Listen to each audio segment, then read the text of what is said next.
hottest station is now live for your enjoyment with host iamBranded. Antonio Fargas is live with us right now. Antonio, how you doing, man? I'm wonderful, man. It's good to be anywhere, but it's also good to be on the radio with Smoke a Lot Records, and it's just it's a good thing, my brother. It's a good thing. Hey, I've been waiting for this night since I heard you. This comes on fly, Antonio. First of all, let me say hello to you because on fly. I'm one of the hosts here at the radio station. Well, thank you. Man, I've been looking forward to this night, man, because it's I do a little radio hosting, do a little music, but I also do a little so I've been waiting for you to call in, man. I've been watching you for a long time. You, man. It took 52 years for this to happen. 52 years and a couple of days. That's how long I've been in the business. And, to still be able to have, people get excited about your stuff, that's an interesting and a wonderful proposition.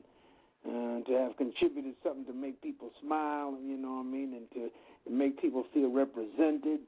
And I just tried to represent the real deal and use my craft and everything I got in order to, to give voice to brothers and characters and all the stuff that, all the characters that I've been, privileged to be able to play in this game, and to also live a life that afforded me a whole lot of opportunities. Yes, it did. Maybe being from New York City, man, you came a long way. That's right. I mean, born in the Bronx in 1946, and August 14th. So you a Leo like my mama and my daddy. That's right, August 14th. And I fell into this game, when I was 14 years old. I was born on August 14th. So, 14 is a very powerful number. I hear a lot of people in the business or made choices in life about what they wanted to do, or if they were going to defer a dream, usually happened around 14. And so I'm not surprised that that number has played real big in my life and in the life of a lot of entertainers and artists and just people in general. Say something special happened. They made a choice about what they wanted to do, or or what their dreams were when they were around 14 years old. So everything is on its way it's supposed to be, my brothers. Man, I gotta tell you, Antonio. Through the years, and we kind of set it off the air, but I gotta publicly thank you, man. Like, I spent years, now kind of like Fly and like all these people listening tonight. Like we didn't see you as Link Brown. We didn't see you as Link Brown on the movie Foxy Brown, and we seen you on so many different movies and television shows, man, and just being, gonna get you sucker. Yeah. And just being able to, have dialogue with you on tonight on Smoke a Lot Radio is a privilege and an honor, man. And like I said, you've been doing this for so long, and like you said, you've been privileged by still being relevant to all these people out there, not just blacks, but also everybody of different color, and it's a privilege, man. I was trying to figure out how I was going to be able to thank you, but I think I tried to do it right now. But thank you for all that you've done, man. You know what I'm saying? It's beyond a privilege. The whole deal is that I know whose shoulders I stand on, and it's my responsibility to make my shoulders strong for you brothers, and young people behind me. That includes people like Martin and Will Smith and my boy from everybody hates Chris Rock. I mean, all these guys have a sense of history. Snoop Dogg, all those cats have a sense of history of knowing whose shoulders they're prepared to stand on, and that's why I've worked with a lot of those guys, because they all wanted to say thank you, same as as what you're doing. And it's just for me, to be here, and in this place, this is a historical night, man. In the history of entertainment and social comment and all of that. that we're making history. We were born to be here tonight. You know, it was preordained, and all we have to do is go our journeys in order to get here to have this special night. So, you know, I thank you guys for showing up, and thank you for the honor of being able to say thank you. So here we go. What you want to know? I want to know. I got this. You got to let me lead it on one first question, man. Did you ever have a stylist, and you just always been a fly nigga? Well, yeah, I think I've always been a fly nigga because I've always that style. I tried not to duplicate shit, but everything is borrowed. You know, I looked at stuff and it inspired me to have the courage. And when I found acting where I could get out of myself and get into these characters, and the greatest role I'll ever play is Antonio Fargas, it enabled me to be able to build characters. You know, nobody had to tell me how to be cool or how to play this nigga that I had to play. You know, directors couldn't tell me. They could write the shit on the page, but they had to bring the truth. I bring the truth, and so I created my own style. I'm a lot different, you know, than what I play, which also confirms that I'm an artist, and and also confirms where the journey that I've had in terms of having respect for the game by studying my craft. I didn't just walk off the street and do this shit. I studied, you know, and I had a great respect for the craft of acting. And I tried to make it look as easy as possible so people could be inspired and think that they could actually walk and do that, or the characters that I played could say, you know what, he's the real deal, you know. And I don't care if it was a gay character in Car Wash or Fly Guy and I'm gonna get you sucker or Link Brown. He was a real guy, you know what I mean, and came with, you know, and had a lot of pain and all the things. And, representing those characters that didn't have voice, you know, the straight characters and all that didn't interest me. I liked the characters in life that were taking chances. And those are the kind of people that I gravitated to when I found a family of actors, of people who felt the same way, who were out there taking chances. We were the people up there on the stage and on the screen entertaining because we took the chances to do that. You know, ain't nothing wrong with being out there watching, because somebody's got to watch this shit. You know, somebody's got to be in the audience. Not everybody can do what we do, but we should inspire people to want to do that, or say, you know what, you know, I believe that guy is going through what he's going through. I believe that character is going through, and he makes me laugh, he makes me cry, he makes me feel inspired, he makes me feel like, you know, like I am somebody because I see myself up there on the screen. So having that connection with my audience has been my most treasured asset. Okay, and I have another question. Well, I was doing, like, I've seen a lot of your movies, of course, and I always liked all your roles and everything. But when I was reading up on you today, it says that your son is actually Justin Fargas. Now, is that true? Absolutely. That is amazing. We diehard Raider fans here at Smoke a Lot Radio. Sir. We give away Raiders tickets every season, and I did not know that was your son. Hey,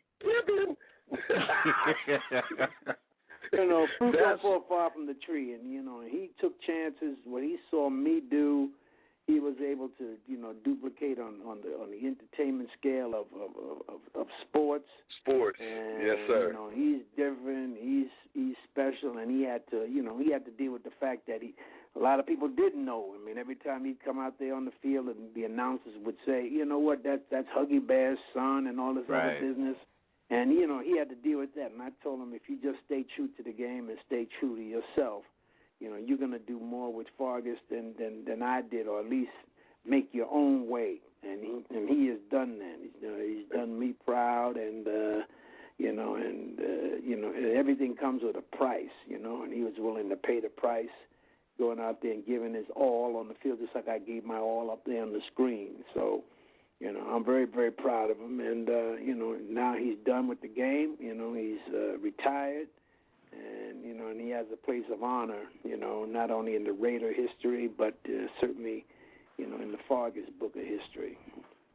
Yes, sir. Well, congratulations on that, raising a very successful son, and happy belated Father's Day to you also. Thank you. You know, yeah, I mean, all his players and friends, that he's, that I've had the privilege to meet through him, they all call me Pops. You know what I mean? Because I'm Pops to them all, man, and it certainly is an honor to be a stand-up guy, to be a stand-up father, and now even a grandfather, because he's got a little baby daughter, that was recently born, about 4 months old, little Justice, and so he's going on with his life, and it's all good. Congratulations on that too. And one more question, because I'm sorry, Brad. This is one of my idols, man. So you gotta hold on. I got a couple more questions. For one more. How was it working with Isaac Hayes?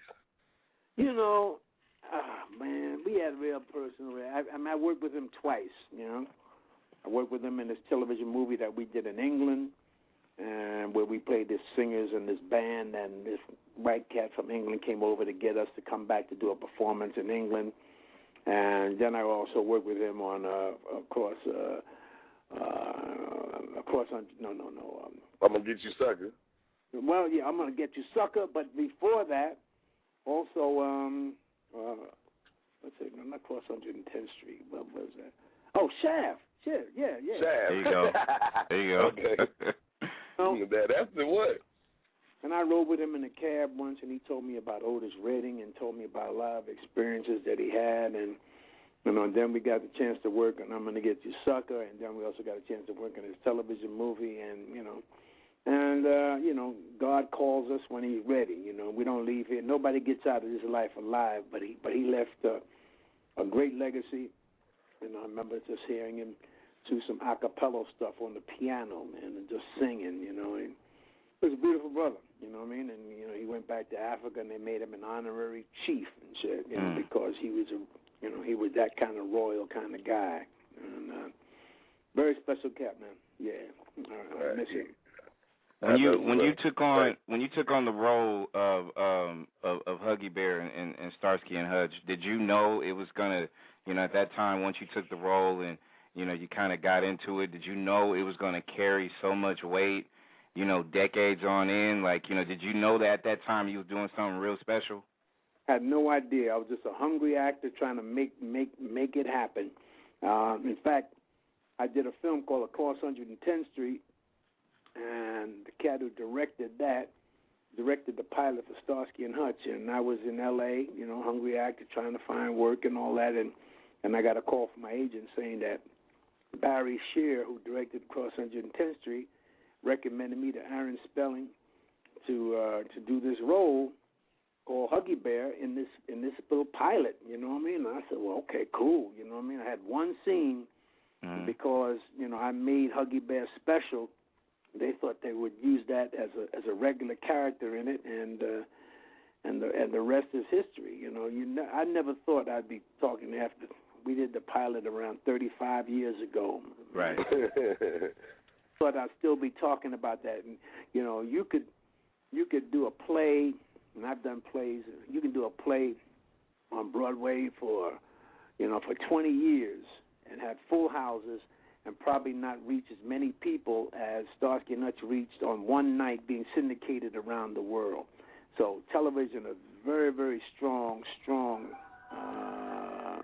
foundation of my career. And even though that was only 4 years we did Starsky and Hutch, we're still talking about it, but I've done many, many, many things other than that. But I have to give props to Huggy Bear and to Aaron Spelling, for giving me an opportunity that I took advantage of, and and here we are tonight, talking about Huggy Bear, and even my son's called Huggy Jr. and all this other business because of what we did, but right, it was just a small part of my career, but a very essential part. You managed to. You said it earlier when you said you managed to. Have so many of the younger, not just actors, but directors, and, you had people like Martin Lawrence, you had, Chris Rock, Everybody Hates Chris, you was on that. You did so much, to stay relevant now because of what, the appreciation that they showed you. How do you feel about just the television scene today versus, not just when you got started, but just kind of how it's evolving now to where it is? Well, it certainly is different, but there's certainly about a lot of innocence lost because now everybody wants allegedly the real deal. Which is why reality television or whatever they call that stuff, and it's hard to find those gritty, those real series because people have seen it all.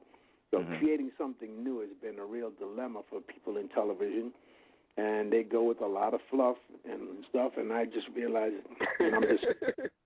that when I came in the game, there was still some creativity left. There was still some imagination. There was still some, some entertaining, that went on. And the show, and we as brothers, African Americans, have contributed so much in terms of being true to the game and the reality of it. Right. And it even spills off in the fact of how this reality television with these, Atlanta housewives and all this stuff.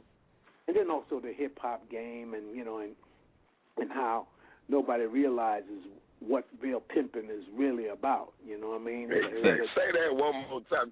Amen. Amen. And, they don't.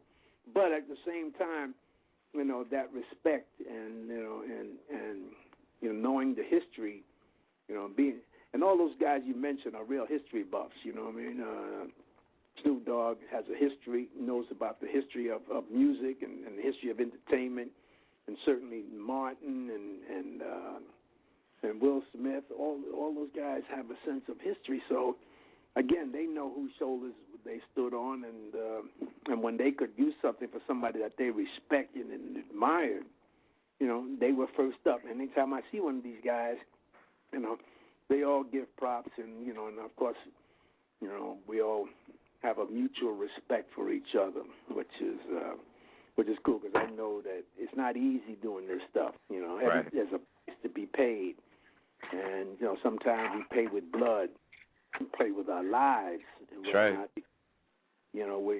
Because if it wasn't for acting, or for certain kinds of entertainment, we would all be, I don't know what we would be doing. To be able to do Straight this up. and also be paid royally when other stuff, and and then some of the best singers are not the ones with the record deals. Some of the best rappers are not the ones, gleaning all of that. But I agree. You have to do this because you love it. Yep. And the money comes, that's something extra special. Yep. Put the cherry on the cake, but this is something that burning desire to do. And those guys you mentioned all have a burning desire, and they've achieved and gotten to the top of their game. I don't care if it was Sanford and Son, Red Fox, or Bill Cosby, who I worked with, way back when he had his first series. Right. On television. No, not his first series. That was high school. But his Absolutely. first series. So we're all. There's a family of actors, and we all have. We may fight, and there have been fights, and all this other stuff. But television today, film, has definitely lost something, and and I think it can be found through looking back and trying to capture some of the things, the innocence that we had when we were doing this stuff. We didn't know, where the game was going to lead us, but we were busy trying to do it. I also say that the young cats today, they need to find out and realize that what they have is most important. When I was coming up, I didn't start looking back to the 40s and all of the other stuff for inspiration.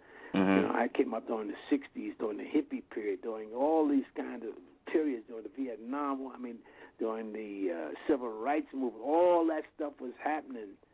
And today it's hard for young people to find the struggle, because, because it seems so easy and it seems like there's no problems. We're all over the TV now. We're all over the place. So everybody's getting lulled into thinking that, that is easy to get done, man. But there's a price to be paid. There's still blood to be spilled, and right. So I agree, especially nowadays as far as how everything is kind of molding and shaping. I mean, a lot of people is just, you like you said, you got it too easy. This is Antonio Fargas on Smoke a Lot Radio, and before I ask any more questions, I'm gonna put it to the side because we got to put one of the station owners and the boss of Smoke a Lot Records, Mr. Yuckmouth, in the house, and man, it's a good look to be able to have you dialogue with Antonio Fargas. So Yuck, your mic is on, sir. What's up? Yo, I'm in the building, Smoke a Lot Radio. What's up, Mr. Fargas? It's a pleasure to have you on the show. Yeah, it is. Thank you. Pleasure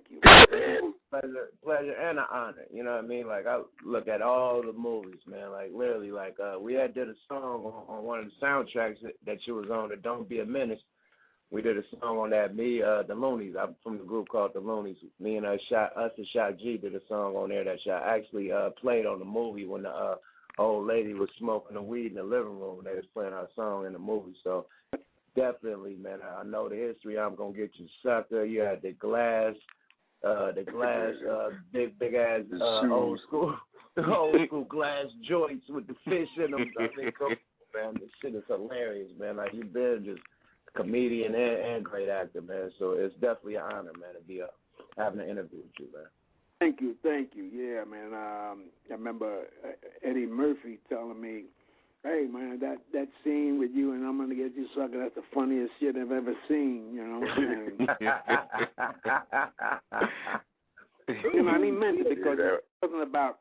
I'm not a stand-up comedian, but I'm an actor who knows how to bring out the comedic value and the comedic pain and all those kind of things that go with making something, that people laugh at, or they could easily be crying at, you know what I mean, because of the journey that these characters go on. So, yeah, man. Hey, but did you actually think when y'all made that movie that it was gonna actually be rappers in the future who actually OG, like really over gold? Like, it's just, do you think it's that time? That's crazy. Yeah. Like, is this rappers really wearing enough chains, or how you feel about that? I think the genius of Keenan Ivory Wayans is that he had that kind of foresight, because. Right. Because he wrote these characters, and then he got people to fulfill them and come in and play it. And, right. He was trying to put those images to bed because, I don't know if it was Mr. T. I think he might have got that inspiration from Mr. T or just from a lot of players who used to wear a lot of gold and show their value by the jewelry they wore. So he made the hats bigger. He made the jewelry more. He exaggerated everything to get us to say, you know what, I can't take it no further than this. And right. That's why he was also a visionary in creating the TV show that spawned all those actors like Jim Carrey and the Living Color. Living Color, yeah, and put Fox on the map. Yeah, did he? Yeah, he going on, and his brothers, are just as talented. Yes, it was good working them with Don't Be a Menace, and so it was some special. Those are special brothers, man, who gave people a special opportunity and gave me an opportunity to create a character that's memorable and that we still talking about. Because everybody, everywhere I go, somebody talks about them shoes.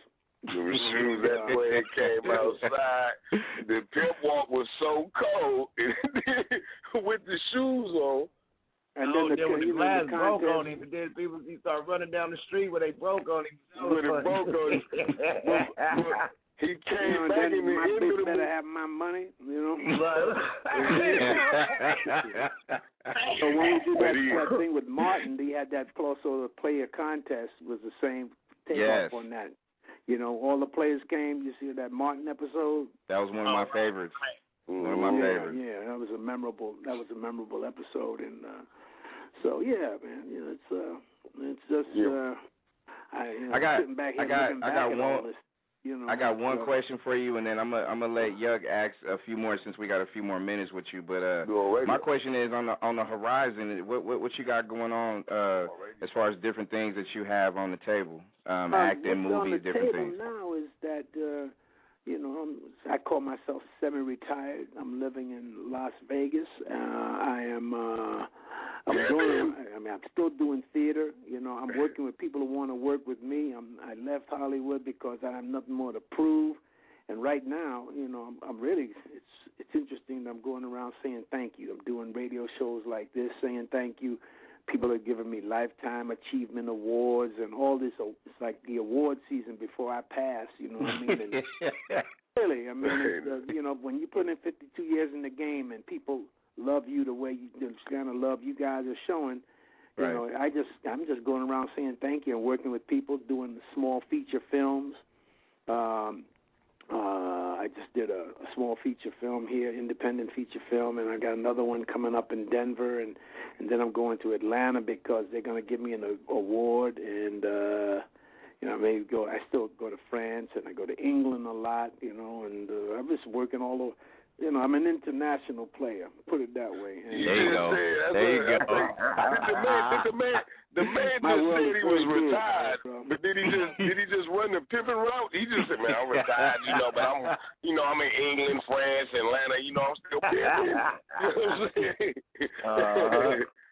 Hey, quick question. What I like to ask. So life is good, man. You know, basically, I like staying home. You know, I think the greatest role I'll ever play is Antonio Fargas. Now it's Antonio Fargas' father, grandfather. You know, and I'm just trying to really take it easy, and show people that, you know, at some point you can take your hands off the wheel and know that this is a spiritual journey, and you're only going to get what you're going to get, but you still have to do the work. And that's right. So I take my hats off to you brothers who are out there in the battle, you know, doing the work, being a soldier, because that's what I was. Coming up, I was a soldier. I did the dirty work. I did any part that came to me, and I made it real, and I paid my dues, and there are no shortcuts to this shit.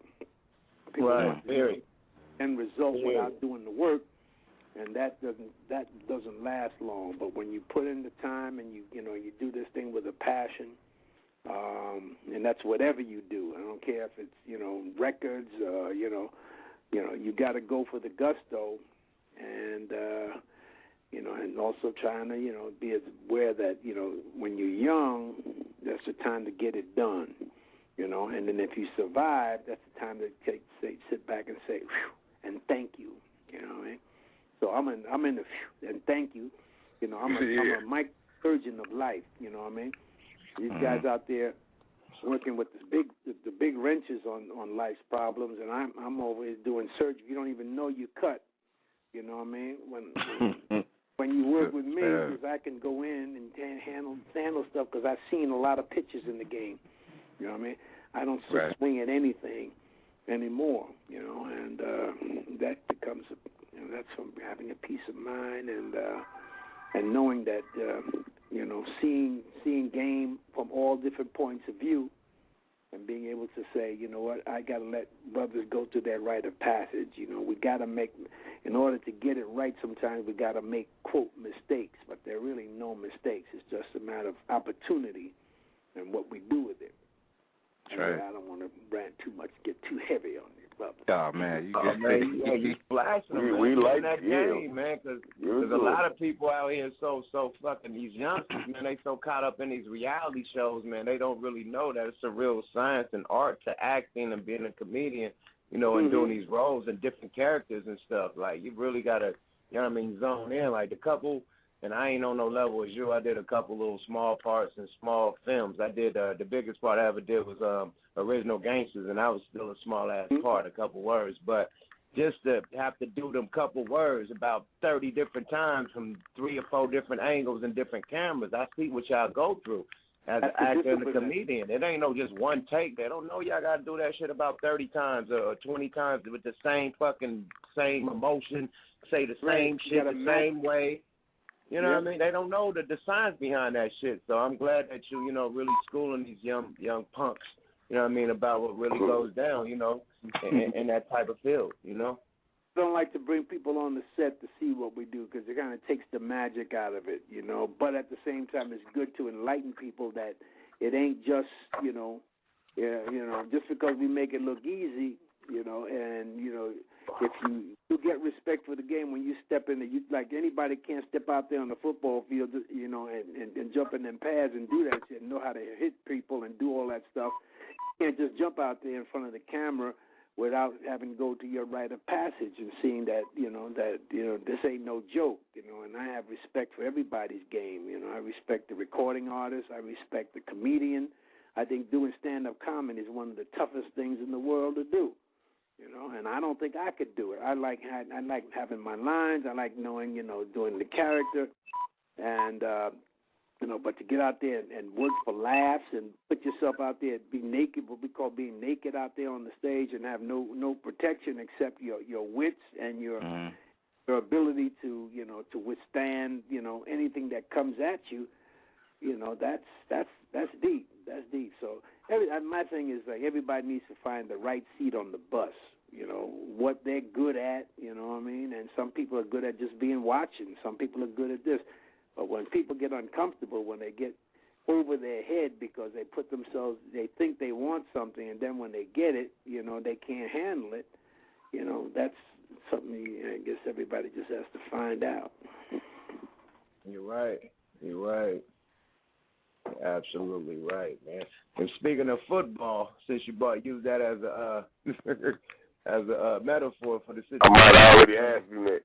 Oh, you already asked me? Was that's one of my buddies' son, man. We used to get it in, man. Shout out to Justin Fargas, man. How about them Raiders? You feel me? Definitely. Yeah. So, we rooted for him the whole way, period. Yeah. I mean, he's he came through all right. He got 7 years out of it, and, he's adjusting to retirement, figure out what he's going to do with himself, and meanwhile he's a dad, and an inspiration, to me, and a gift giver, so he's a good man. He's a good man, and sensitive like me, and he's always willing to help somebody, and that's what I'm really proud of.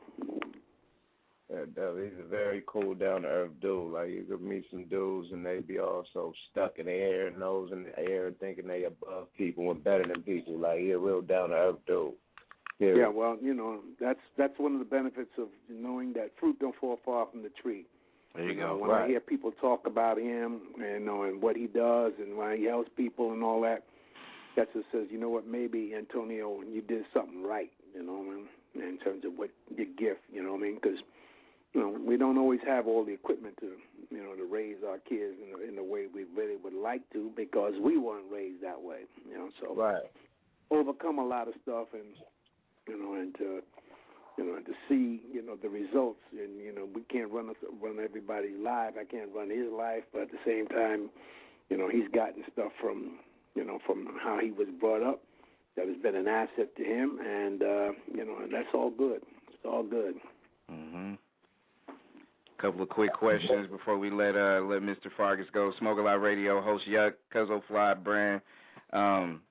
Go ahead, take it, Yuck, because I need y'all to have that dialogue. So go ahead. I always want to ask all the actors that work with her. How was it working with Pam Grier, the original Foxy? Oh man, she was like in her heyday. Everybody wanted to work with Pam. Right. But no, she was very. She was the first Dolly Parton. Period. I don't give a hell. She was a tough lady because she had a lot of stuff coming at her, and she was able to handle that, and and get the work done, and and have people and keep people at bay, keep them. I mean, she was she was a playerette. She was a playerette. All right. Here in the game, and I had a lot of respect for her. She was starring in movies before I was starring in movies. Because I was just a character actor. And just doing the thing and trying to help do my color in the films that I worked on with her. And then we got a chance to to say wow, and when we did this video with Snoop and the Dramatics, I believe. Doggy Dog World. Yes, sir. Right. On Martin, and I forget something else we did together. But yeah, you know, she's a real survivor in the game, and fine as all get out, you know, and and yes, a really spirit inside too. So yeah, that's my band, Grace, and I'm sticking to it. She's a beautiful in person. Like still, like to this day, like when I met her on the set of Original Gangster, she just as beautiful as she did damn near like back in the day when she just had a little bit of old, you know what I mean, got a little bit older, but she still had that glow, you know what I mean. So it was like, wow, Pam Grier, you know, literally. You know, like, yeah, wow, we do get older, my brother. What? You know, right. But like they say, black don't crack, and if you take care of yourself and all this other business, you know. But yeah, she's a wonderful person, man, and I was really privileged and honored to work with her.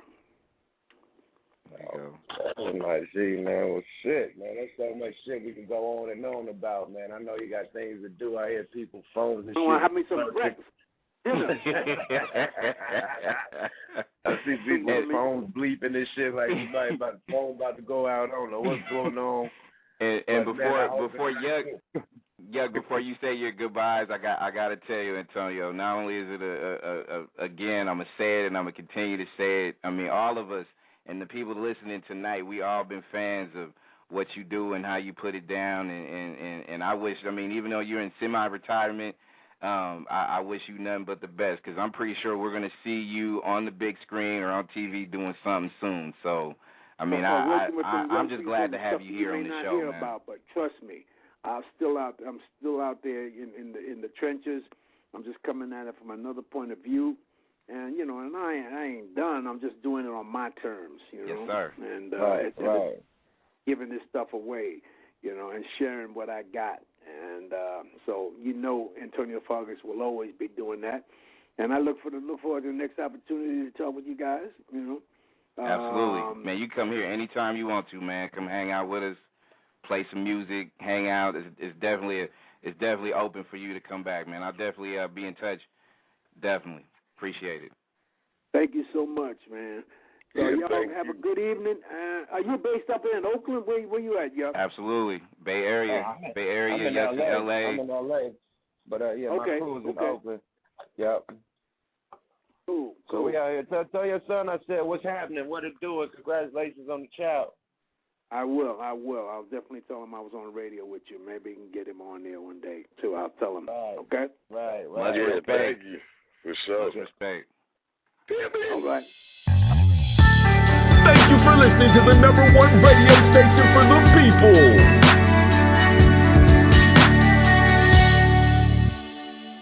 Nexxlegacy Radio.